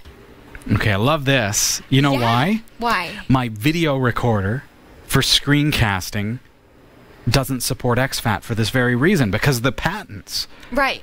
So now we're going to see a transition in the technology that says, okay, well, now that it's freely available on the Linux kernel, and most of these devices, let's be honest, are powered by Linux. We may not realize, even if you're a Windows user, you may not realize that your phone and many of your devices in your household are Linux-based. So this now says, okay, well, that recorder that records to my disk USB flash drive when I do screencasts can support exFAT? Yep. For free? Yep. Yes. That opens up a whole new world. Well, Yeah. thank you, Windows. Microsoft is finally supporting the open source. I wondered how this was going to go because Microsoft professed several years ago, we had this discussion about how they were going to be becoming more and more open source centric. Yes, It's they very did say They're the that. ones that bought GitHub, right? They did. So, Yes. I mean, it would be difficult for them to say, we've got GitHub, but we're not in favor of open source. Turn it all off. Password protect the whole thing. Exactly. Yeah, which is an interesting purchase in and of itself.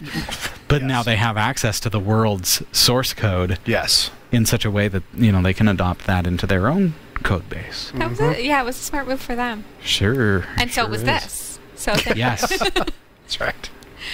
The rash of ransomware infiltration continues with 13 new victims, most of them schools. Yes, that's right. As investigations into the recent coordinated ransomware attack against local governments in Texas continues, 13 new victims of ransomware attacks have been publicly identified.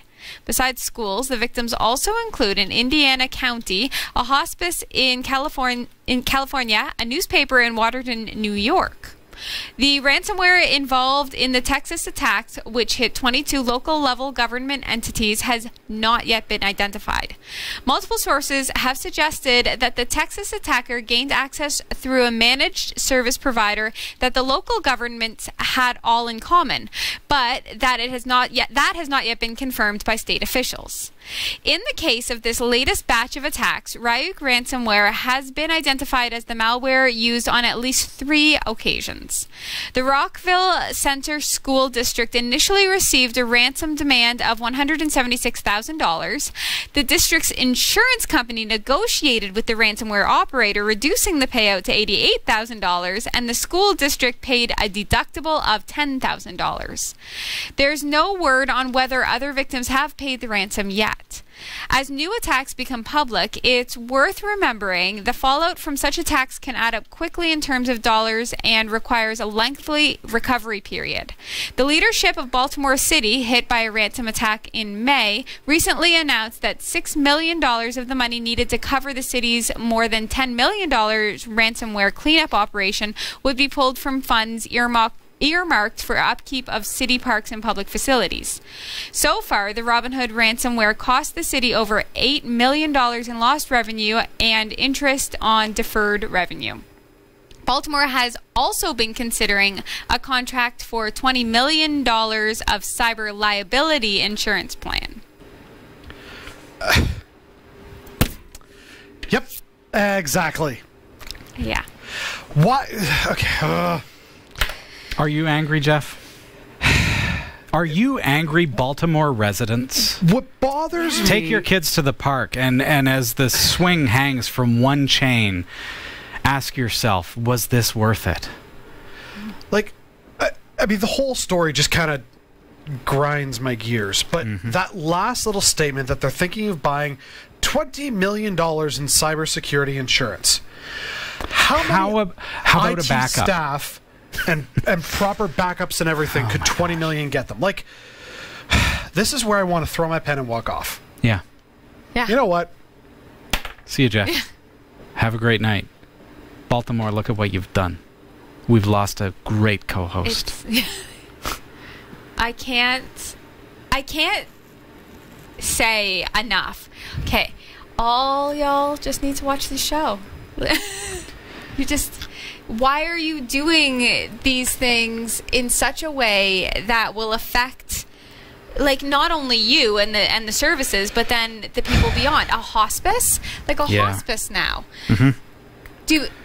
Obviously these aren't targeted attacks, but it blows my mind. We'll call them targeted. They will. Right. Then when they get the FBI involved in the insurance companies, they'll call it targeted. But I think to myself, like, schools... It's stupidity is what it is. Yeah. Oh, I don't know.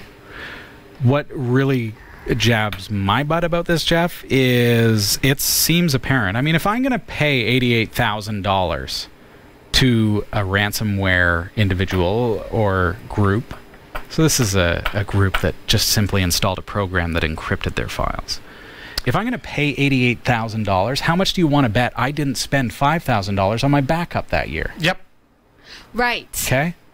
So think about that. These are the very folks that are running our government. And we have a really serious misallocation of tax dollars. But again, Prevention. going back to news stories just a few minutes ago, that's human error. Like, I feel like when it comes to proper IT support and cybersecurity and malware protection and everything in between, there's that element of you just didn't do it. Come on. And it's tough. I'm not going to come down hard on the IT folks because I'm in IT and I know. But they've got a budget line. No, but they also can only make recommendations, Jeff. Yep. Oh, yeah. No, and I it get takes that. going through bureaucracy through multiple levels in order to get approval for something that we're stressing needs to happen now. Look, 10 years ago now. Yeah. Wake up, people.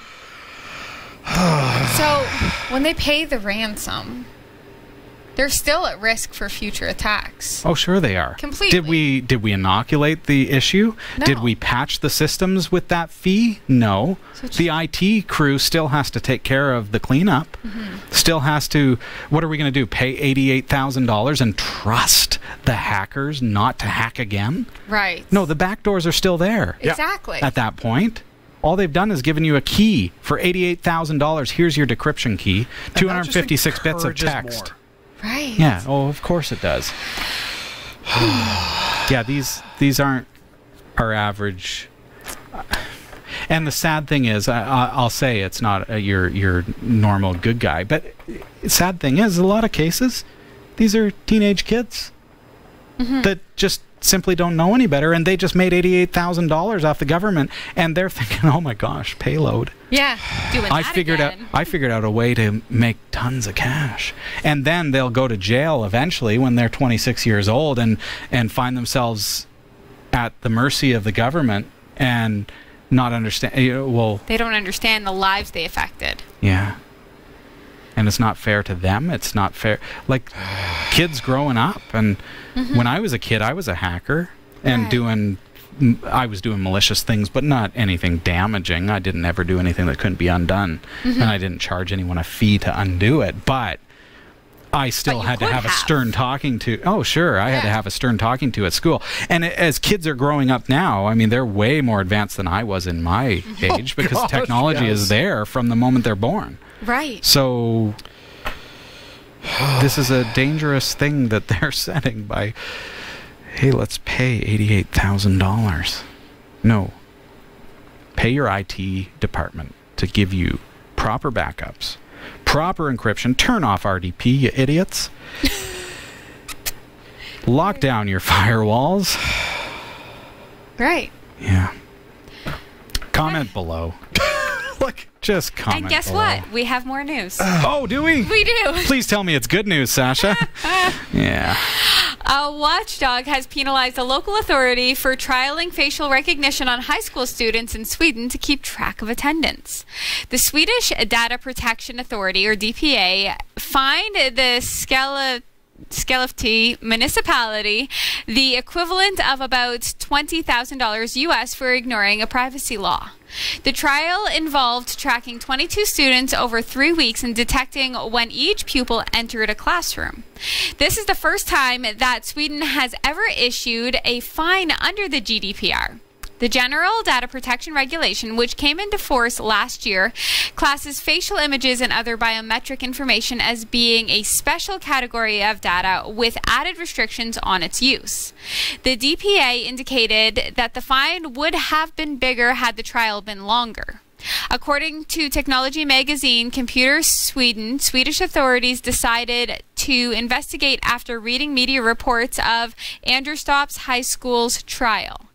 The local authority told the Swedish state broadcaster SVT NIDR in February that teachers had been spending 17,000 hours a year reporting attendance, and the authority had decided to see whether facial recognition technology could speed up the process.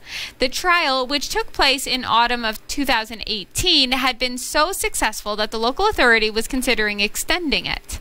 Although the school secured parents' consent to monitor the students, the regulator did not feel that it was legally adequate reason to collect such sensitive personal data. It said that there was a less intrusive ways that their attendance could have been detected without involving camera surveillance. As a result, the DPA found that Skellefte's local authority had unlawfully possessed sensitive biometric data and failed to complete an adequate impact assessment, which would have included consulting the regulator and gaining prior approval before starting the trial. Okay, so they're not saying they can't do it. They're saying that they didn't get the proper okay. Well, that was A-okay. part of it. Like that's some of the stuff they could have done. But like, why not just go to the good old try and true system of swipe cards or RFID? Like, it can always be but I mean, forged, like, right? No, fair enough. But I mean, I've got one of these, and if it was a Yeah, matter but I'll of, take yours and pretend that you were at school today. Sure, fair I'll enough. scan so everybody's. there's going to be some manipulation, but at least they're not causing problems. I mean, if my school said, or my kid's school sent home a letter that says we're going to be using facial recognition to track your kid's attendance, Yeah. I'd probably blow a gasket. You don't say. So Yeah. would I. Okay. Actually, I would How much does a teacher make these days? not very much. 70-ish? I don't know. Well, let's say by the hour. Let's look at the hourly. Oh, Is it I don't know. teachers? 26 $26 an hour? more? No, it's got to be more than that. 32? Well, they have $37 an hour. I will give you the job for $37 an hour. They have 8 weeks unpaid in the year that I'm. Oh my gosh, counting we're in. getting too technical. Okay. How much do you think they make an hour? They don't make a lot of money. I don't Teachers, comment below. How much should you make and how much do you make an hour? Let's should just say, can we say $28 an hour? think. Yes. Just I as think a that's low, as a but- base rate for somebody starting out, and if you get paid less than that, you need to talk to your employer. Right. 17,000 hours at $28 per hour is $476,000 US. Yeah. At $28 an hour. So you're telling me, could pay oh, they probably get paid more than that. Right. So with the amount of time that these teachers are spending simply saying, hey, Jeff, are you here? Hey, Jeff. Hey, Jeff, are you here? Bueller. Come on, answer me, dude. Why? See, facial recognition would have been a lot quicker. Yeah. Would have His saved me face is time there. and would have saved my school board and my tax-paying citizens $500,000 US dollars this year. So think about that in comparison with the privacy issue of parents who say, like you say, I have a problem with a computer knowing that my kid is at school. Yep. But the computer knows anyways whether my teacher tells the computer or not. Mm-hmm. I still think there's other ways rather than having to go with facial recognition. But hear me, Jeff.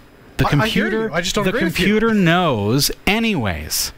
Yeah, as soon as the teacher says, yeah, Jeff finally answered the question, I just made another $500,000, right? Mm-hmm. And so I checked the box and I sent it to the computer, and now the computer knows that you're there anyways. Right, so the automated calling system can call home if you aren't Exactly. there. That's exactly how it works. At the end of the day, sorry, Jeff was truant.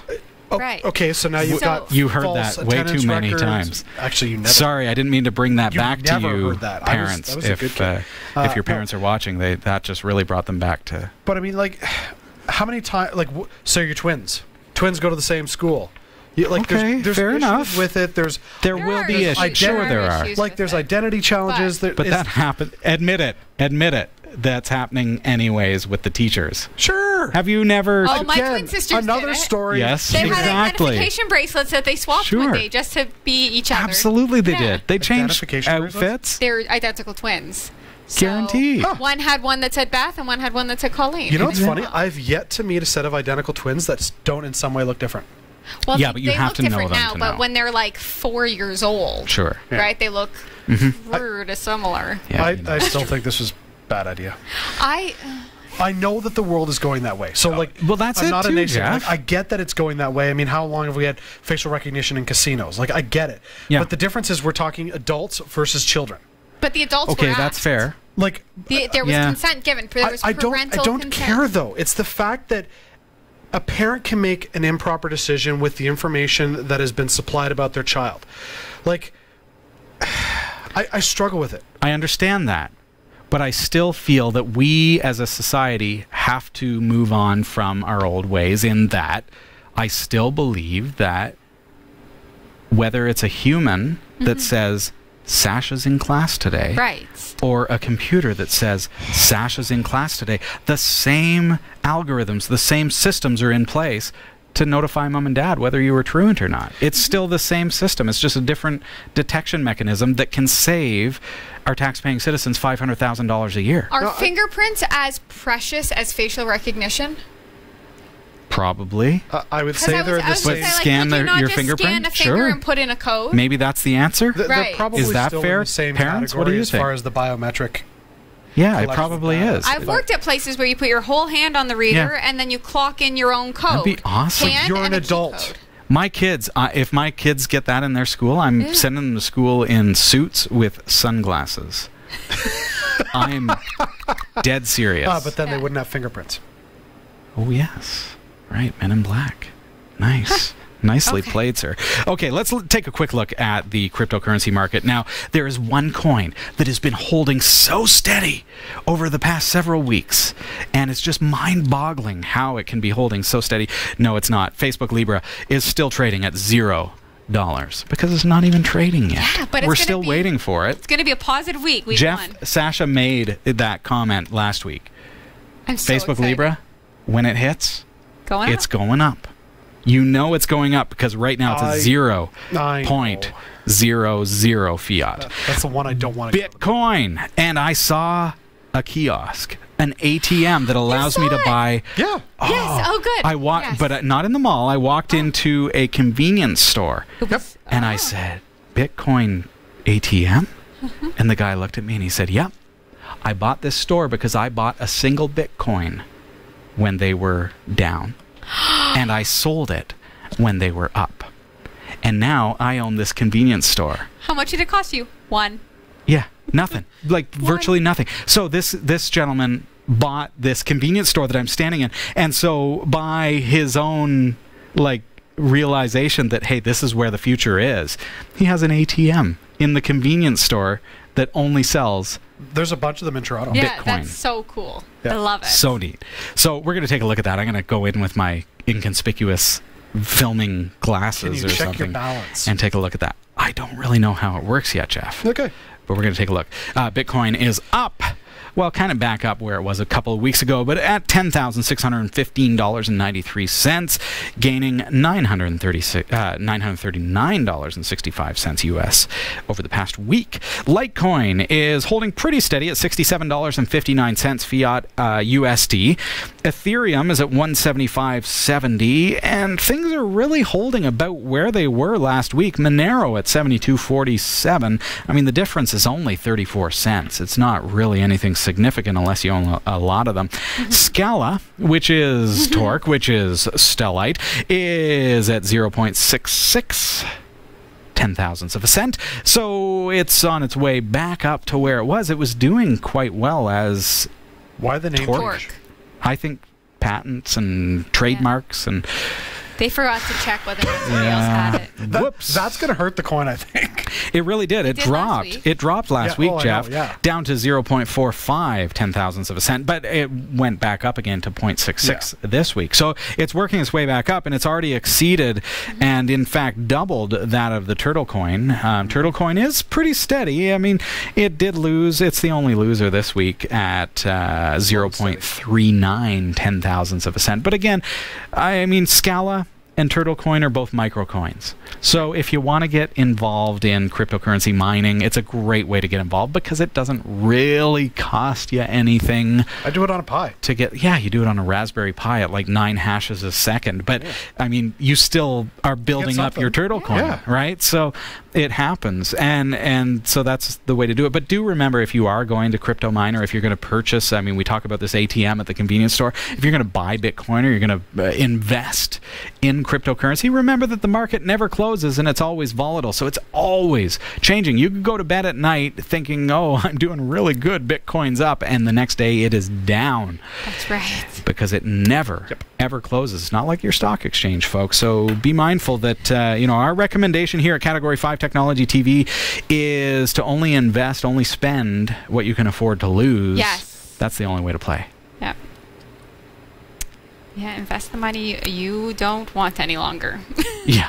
Basically, you're just throwing it in the Or just wind, give it to folks. us. We'll take it. Exactly. Yeah, you can give it to us. That's fine too. We should add that. Should we add that to the cryptocurrency report? Yes, absolutely. Okay, Yeah, or make give a it to note. us. Yeah. Or- Okay. yes. Remember, children, the cryptocurrency market never closes. It's always volatile, and you can donate to us instead. Big thanks to Roy W. Nash and our community of viewers for submitting stories to us this week. Thanks for watching the Category5.tv newsroom. Don't forget to like and subscribe for all your tech news with a slight Linux bias. And for more free content, be sure to check out our website. From the Category5.tv newsroom, I'm Sasha Rickman. And I'm Robbie Ferguson. And I'm Jeff Weston. Hey, thanks for being here with us tonight. Now, we're trying to put a real focus on the Linux terminal. And tonight, we're going to be showing you how to travel through time in Debian Linux. Stick around. I know, right? Oh, Jeff. No stretching or yawning. I'm trying what? to get the sticking shirt off the body. Oh, it's I warm know. in here. You're wearing Landlord two did shirts. pop by today, for those who are wondering. Landlord popped by, said some curse words, talked about the people who he has paid for fixing our AC and how they haven't done their it? job. Yep. And I'm wearing a sweater vest. Oh, yeah. That's what that was. Sorry about that, guys. Sorry, Sash. It's fine. It's okay. This is- I'm a PSW. This is why we have the wide-angle lens, so that they can kind of be off to the side. We're good. We're good. You're a PSW? This Yeah. is not the worst that you've seen That's today? not the worst. All right, fantastic. That's good. That's good. I'm glad to hear that.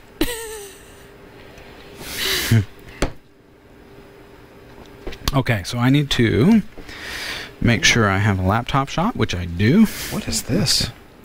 That's your phone. No, I saw something about. Ooh, Google and YouTube were hit with a $170 million FTC settlement. Oh, good. Do, do, do. All right, guys. It looks like we are good to go. Ready? Yes. A real quick one to close down the show. I don't have to slouch anymore, right? No, We're not- don't forget, Sash, you are on the Patreon report as soon as I'm Oh, done. when do I say that? As soon as I'm done. Can you see it through the coffee stains? It's true story, folks. It is true. It's not my fault. Well, it is totally my fault. It's your actually. fault. Whose When- fault is it? I was so I was excited over by the here. interview. Oh, was like, okay. "Ah." I understand. Yeah, it was a good interview. Jeff, welcome us back, will you? All right. Anything specific for the welcome back? Well, no. Travel through Just time. this is it. Okay. Welcome back to Category. That's not the name of the show. Welcome back to Category 5 Technology TV. It's time to do some time traveling. Oh, I With love. Linux. You know what? Could you imagine? Time travel is here. We finally have access. I would tell to the myself to start technology. working out 25 years ago. Go back in time, and that's what That's you the would tell. thing? Yeah, workout. Yeah. That's the Okay. thing. That's the thing. That's good. That's I good. feel other like no other that regrets in life. Bitcoin That's stuff, fantastic, buy Jeff. It's some good to of hear. it. That's what I Bitcoin would wasn't tell around myself. 25 If that's your only regret, then you're basically like the happiest guy alive, which is fantastic. I am. That's really good. I Okay, so what we're looking at this week is time travel through Debian Linux. So have you ever had a scenario where you're like, oh, I just wish Debian Wheezy was still available, or PHP 5.3 was still available, or any of these old packages? Because what happens is we love Debian's apt. You know apt-get. Yes. And the ability to install new packages and do an apt update and then an apt upgrade, and all of a sudden your system is up and running with the latest and greatest, right? But what happened to the old stuff? Right. It's gone. It's gone. What happens if you need it? What if you have some kind of technology or product or program that requires that old software, and then you're in this bind where now it's not available, it's gone? Especially if you're in a scenario where, let's say you had a piece of software developed. Custom software is a great example. Yes. We'll pay a development company to build software for us. Might cost us $20,000. And then the technology moves on. It was built on Debian Jessie, let's say, as the scenario. And then we went through upgrade after upgrade, and now here we are. Debian Buster is stable, ladies and gentlemen. We're on Debian 10. And now our software that we paid $20,000 for is no longer compatible, and we can't install it. We can't run it. It no longer works. So we have this real bind where, hey, I can't run this software. I really need to run this software. Why wouldn't you just go find an old, like, software package? Wouldn't that be just great? But there's dependencies, Jeff. Right? Like when you install anything on Debian, there's going to be things that it depends on in order to install and in order to be able to function correctly. Yeah. Right? So a good example... Not like just pulling out your old CD. No, it's not at all like that. And fact is, maybe there's a scenario where we have an old server. Maybe I've got an old server and I want to move things into virtualization hypervisor because I know that old server is on its way out or it's using too much hydro or electricity for those American viewers. We call electricity hydro here in Canada. Right. I don't know why. It's water. Water? Because it started with water power. generators, hydroelectric. And so we stuck with it. We've just never, The more you know. See, we learned something here tonight, so we can end the show on that note. I totally just made it up, but it makes sense. It makes sense I'm to me, great Jeff. at Balderdash. Oh, yeah. Excellent. We'll be playing that after the show. So what happens in that scenario? So yeah, I want to tell you a little bit about a feature of Debian that you may not have heard of. It's called snapshots. Well, we've heard of snapshots. Yeah, we've heard of snapshots. Did you know that Debian's repositories have snapshots? And they have since 2005. So if you want to go back in time or you want to lock your repositories on your distribution to a certain point in time, you can use snapshots. I had no clue. Nice. How? Well, I'll show you that, Sasha. Okay. You see how she's like driving the conversation? All right, let's jump. Yeah. She's like, it's winding down. This is the end of the show. Let's make it happen, Robbie. Okay, so I'm going to jump in. I'm going to type sudo su, and it's prompting me for my password. What is it? What's so funny, Sasha? Oh, you weren't here last week. I know, but I heard about it. I heard about the great password reveal of 2019. Oh, look, I entered my password. All right, so I'm going to go into cd/etc/apt, and let's nano sources.list. Okay, my sources.list is pretty much empty. There's a commented out CD-ROM drive, so that means that there is a folder called sources.list.d. And in that folder, and everyone has this on Debian. Now, I should give you this one little caveat. I'm actually on Linux Mint. So this is an Ubuntu derivative, but Ubuntu is based on Debian, so I'm still able to demonstrate this, but this demonstration should really only be run on Debian Linux, like a true Debian system. So now I'm going to create a new package list, so I'm going to go nano, and I'm going to call this, let's call it snapshot. Snapshot.list. Has to end with .list. And with that ready to go, I'm going to jump into my web browser and I'm going to head on over to a wonderful website. You ready for this? Nice and easy. Snapshot.debian.org, and jump onto there. So here we are at the Debian Snapshot repository. We all know about repositories, but this is the snapshot where every 6 hours, Debian, since 2005, has been taking snapshots of the existing repositories. So hey, that's a ton of snapshots. Exactly. So you need to, and deduplication is their friend, I'll tell you what. But if you need to, let's say you've got software that you want to virtualize, you want to put it on a virtual appliance, well hey, set snapshot as the repository, and it will never progress beyond that point. It will never, you never have to fear it upgrading beyond that point. It's always going to be locked down to that very point in time. So let's jump over here. So I'm going to go to /archive/Debian, and you'll see all the dates, 2005 all the way up to 2019. and September. So let's say I want to go back, let's say, because I'm on Buster, right? Let's pretend. I want to jump back to, oh, I apologize. There we are with the right screen. I'm going to go back to January. So 2019. Can you folks see that? I'll zoom in just a little bit on my browser. Oh, that's better. With Control Plus. 2019-01. So if I wanted to lock into January of this year, now it gives me all the snapshots for that. Like by date. Look at this, folks. So I can actually go back to January 1st at 2:59 a.m. I can go back to January 1st at 8:56 a.m. I can go back to any of these times at snapshot.debian.org. So let's say, let's just pretend vicariously we're going to choose 2019-01-06 at 2100 hours. Okay? Sounds great. That's what I'm going to choose. So I've just clicked on it. Now it's just a bunch of gibberish, whatever. Copy the address line. Okay?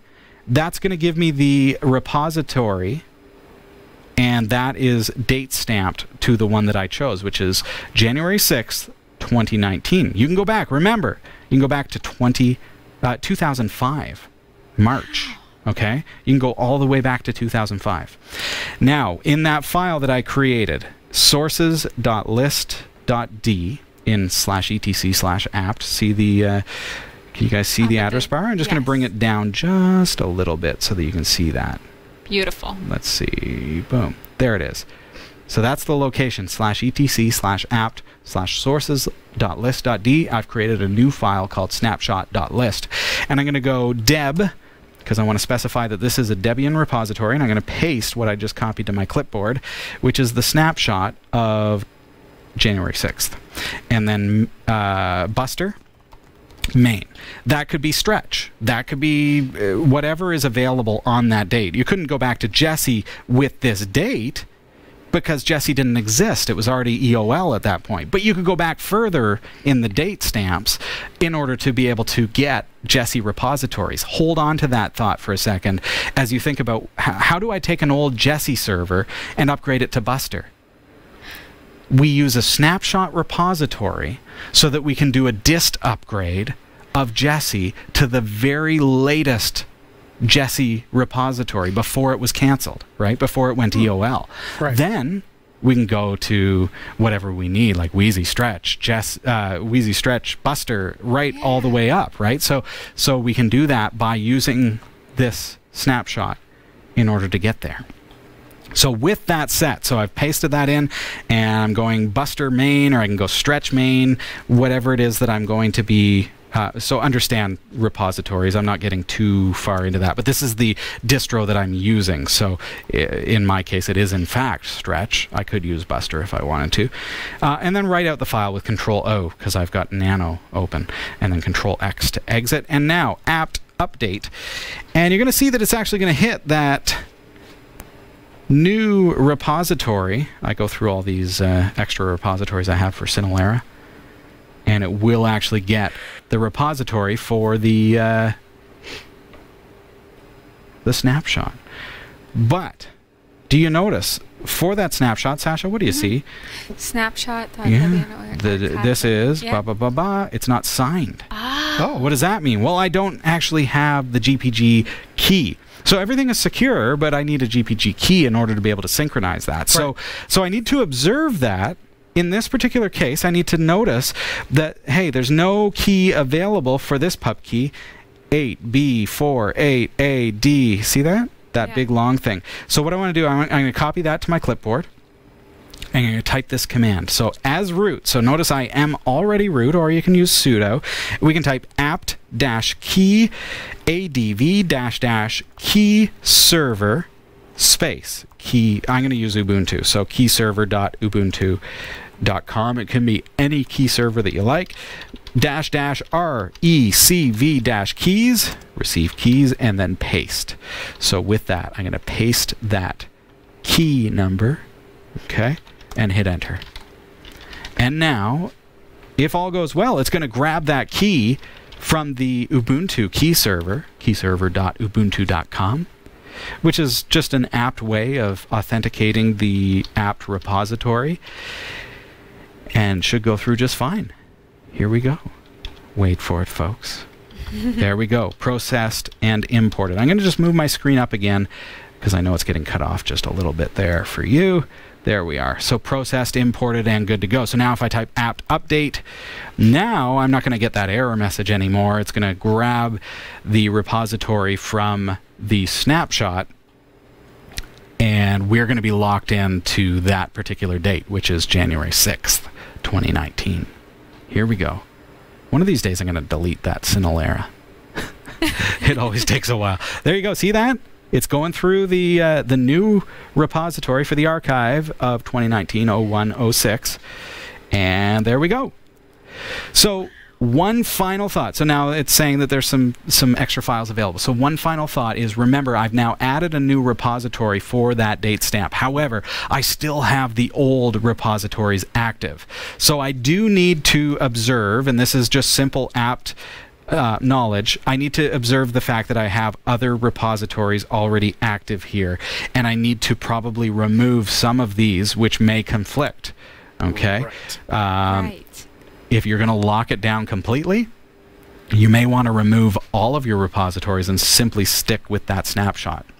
Now, this is obviously for Debian, but do the other repositories have them? Well, remember, I'm Or on something like this? I'm on Linux Mint. Okay. Which is a Debian derivative because it's a derivative of Ubuntu. Ubuntu is a derivative of... Am I talking sense? I know it, but I'm forgetting. If there's a hierarchy, Yes. there's Debian, Yes. okay? And below Debian is Ubuntu. Yep. All right? Ubuntu is using Debian yes. as its base. That's what it's based on. So Ubuntu is essentially Debian with a bunch of stuff added and cleaned up and moved around. Okay. So then anything that's based on Ubuntu is like Linux Mint and various other Linux distributions that are based on Ubuntu. Right. Well, they're still based on Debian. Right. So inevitably you could... Now be careful, keep a backup because you might break things, but in this scenario they're fairly compatible because it's all Debian based, it's all apt-get, it's all repository based. You can break things because Ubuntu Canonical may add things that really improve the experience for users or make it compatible with your architecture, for example. Right. So you can break things, but in the case of Debian pure, like Debian itself from Debian.org, this process will allow you to lock it down at a certain date. So I can set my repository to that snapshot date, and now I can do an apt upgrade, and it will upgrade to what? To now? No, it'll upgrade to January 6th. Correct. And it will lock it there, so it will never go beyond that as long as I don't have any other repositories that have newer versions. Exactly. Yeah, exactly. Cool. So that is snapshot.debian.org. Very simple to use and set up, especially once you've got a slight grasp on the apt architecture, the way that apt-get works. And that is a fantastic feature that's going to help you out as you, especially, I love the idea of migrating old servers to newer platforms. Being able to move from Jesse to Buster seamlessly, because remember, Jesse's gone. Jesse is EOL, so you can't do a dist upgrade anymore. But you can. Except you can. You can, by using a snapshot. So is Jesse really EOL? Is it? Is it? It's like it's 2009, folks. That's right. Yeah. Thank you. Well, this has been a lot of fun. Sasha, Yes, send us away. Yes, if you have enjoyed the show, please stand with us and pitch in as little or as much as you can through our Patreon. Every person who becomes a patron helps us tremendously. It helps us grow, and you get some super awesome perks along the way. You can sign up today at patreon.com/category5. Nice. And I want to remind you as well, before we wrap up, don't forget to subscribe to us on YouTube. We are on there as Category 5 Technology TV for the full-length episodes. Or if you want just the snippets, like the little bite-sized pieces, you can go Linux Tech Show. But I would encourage you to subscribe to both. Yes. And that's because you want to receive those notifications when we're live, as well as when we post new videos. Whether you tune in every single week or not, it's nice to get those notifications so you know, oh, look, Category 5 Technology TV is live. Let's go there. And I will say, the live show is kind of really what makes this so much more fun. Well, see, you know that. Don't tell them that. The patrons know that. The patrons know that because they have access to watch it on demand. That's right. Yes. But the live show has. I know, but you want them to. Do we ever make mistakes and edit them out? Never. Never. Never. We're pro. Do we ever have Amateur bloopers pros. behind the scenes? no bloopers. No. Never. But if you're a patron, Then you know. then you know because you have access to that. See, the odd time our little bloopers do make it on for those little clips, Never. and every once in a while I watch those just to kind of go back and go, that's so much fun. Yes. But the live experience is fun. Oh, yes. Absolutely, That's what I Jeff. keep coming back for. And I'm glad because the news would be silent without you. Well, thanks for being here, everybody. Have a fantastic week. Don't forget to check out our website, Category5.tv, and we'll see you next time. Bye. I need somebody who's really crafty to make a Linux family tree Okay. that we can just That's a whole lot of roots. and we can just like add.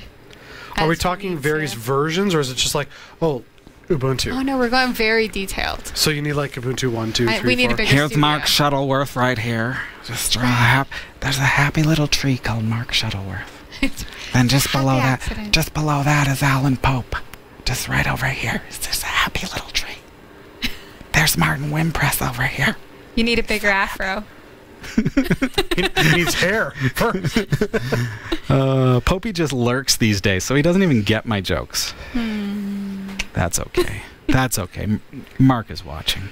I know. All right. Quick intro? Oh yeah. Yes. Oh, do you want it? Suppose we should. Okay. I'm very intrigued about this intro. Oh, yes? That's all it is. Okay.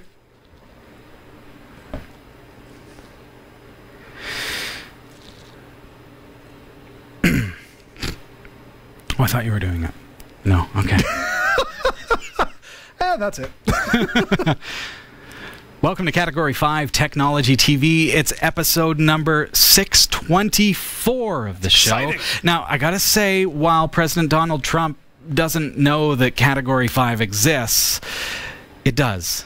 We're here to show you that Category 5 does indeed exist. And this week, we're going to be actually speaking with a gentleman who runs a company that is revolutionizing Wi-Fi technology. And I mean, we're talking about expanding your home and business Wi-Fi to bandwidth that you've never even thought about.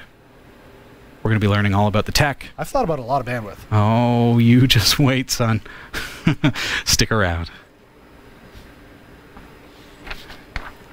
Huh? Is that okay? Lovely. Is that okay? Yeah. Does anyone get the Trump reference?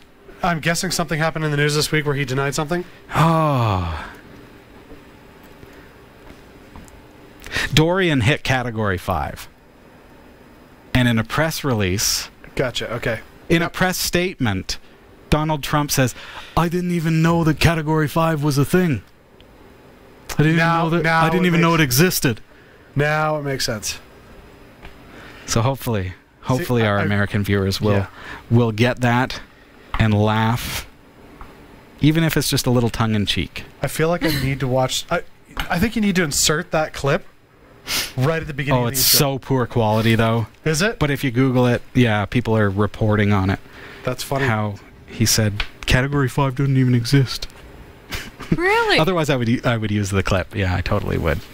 But it's so poor quality. What? Something that Donald Trump said is very poor quality? Oh, political. Oh, burn. Oh, Powering off right now, just before anybody. we're Canadian, so I'm just leaving it at that. Oh, Sasha's mic is off. How Well, I convenient. had to, after I said that, I had to. No, I turned it off. Have a great week, everybody. See ya. Bye. Why won't I turn off?